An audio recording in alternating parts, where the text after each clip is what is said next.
നമസ്കാരം. നാം എല്ലാം തിരക്കിലാണ്, ഓടുകയാണ്. ഈ തിരക്കിനിടയിലെല്ലാം നാം മറന്നുപോകുന്ന ഒരു പേരുണ്ട്. അതാണ് രാമൻ. 7000 വർഷങ്ങൾക്ക് മുൻപ് അയോധ്യയിൽ ജനിച്ച കേവലം ഒരു രാജകുമാരൻ മാത്രമായിരുന്നില്ല രാമൻ. മറിച്ച് നമ്മുടെ ഉള്ളിലെല്ലാം ഉറങ്ങിക്കിടക്കുന്ന ഒരു ആദർശം കൂടിയാണ് രാമൻ. നാം നമ്മുടെ ജീവിതത്തിൽ ഒരിക്കലെങ്കിലും ഒരു വനവാസമെങ്കിലും അനുഭവിച്ചിട്ടുണ്ടാകും. നമുക്ക് അർഹതപ്പെട്ടത് നമുക്ക് കിട്ടാത്ത സമയം, നാം കഷ്ടപ്പെട്ടിട്ടും അത് ആരും കാണാത്ത സമയം. ഈ സമയത്തെല്ലാം നാം എന്തു ചെയ്യും? ദേഷ്യപ്പെടും, പരാതി പറയും, പരിഭവം പറയും. എന്നാൽ ഒരു മനുഷ്യനുണ്ടായിരുന്നു. അദ്ദേഹത്തിന് കിട്ടേണ്ട രാജ്യം അദ്ദേഹത്തിന്റെ കയ്യിൽ നിന്നും നഷ്ടമാകാൻ പോകുമ്പോഴും അദ്ദേഹം ദേഷ്യപ്പെട്ടില്ല, പരാതി പറഞ്ഞില്ല, പരിഭവം പറഞ്ഞില്ല. കാരണം അദ്ദേഹത്തിന് നല്ല അവബോധമുണ്ടായിരുന്നു. രാജ്യത്തെക്കാൾ വലിയ ഒരു കാര്യമാണ് കടമ എന്നത്. ആ കടമയുടെ പേരാണ് രാമൻ. ഇന്ന് നമ്മുടെ വീട്ടിൽ നമ്മുടെ മാതാപിതാക്കൾ പറയുന്നത് നാം കേൾക്കാത്ത സമയത്ത് നാം ആ രാമനെ മറന്നുകൊണ്ടിരിക്കുകയാണ്. നമ്മുടെ എല്ലാം ജീവിതത്തിൽ ലക്ഷ്മണന്മാരുണ്ടോ?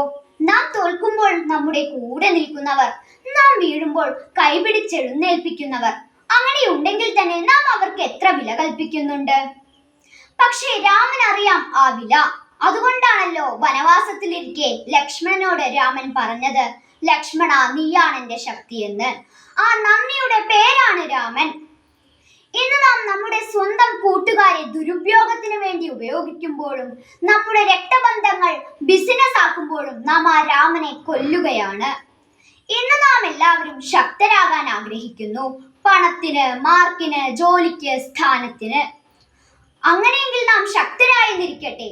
അപ്പോൾ നാം എന്തു ചെയ്യും? നമുക്ക് താഴെ കിടക്കുന്നവരെ ചവിട്ടി മെതിക്കും. എന്നാൽ രാമന് നല്ല അറിവുണ്ടായിരുന്നു. അതുകൊണ്ടാണല്ലോ വനവാസത്തിലിരിക്കെ ഒരു വാനരനോട് രാമൻ പറഞ്ഞത്, അല്ലയോ വാനര, ഞാൻ നിന്നോട് എന്നും കടപ്പെട്ടവനായിരിക്കുമെന്ന്. മാത്രമല്ല, വനവാസത്തിലിരിക്കെ ശബരി എന്ന വൃദ്ധ സ്ത്രീയുടെ എച്ചിൽ പാത്രത്തിലുള്ള ഫലങ്ങൾ എത്ര സന്തോഷത്തോടു കൂടിയാണ് രാമൻ ഭക്ഷിച്ചത്. ആ വിനയത്തിന്റെ പേരാണ് രാമൻ.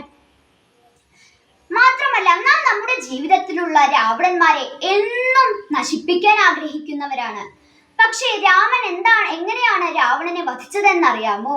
രാമൻ യുദ്ധത്തിന് വാളല്ല എടുത്തത് ധർമ്മമാണ്. കാരണം രാമൻ അറിയാം, താൻ വാളിലൂടെ യുദ്ധം ചെയ്യുകയാണെങ്കിൽ താനും രാവണനായി തീരുമെന്ന്.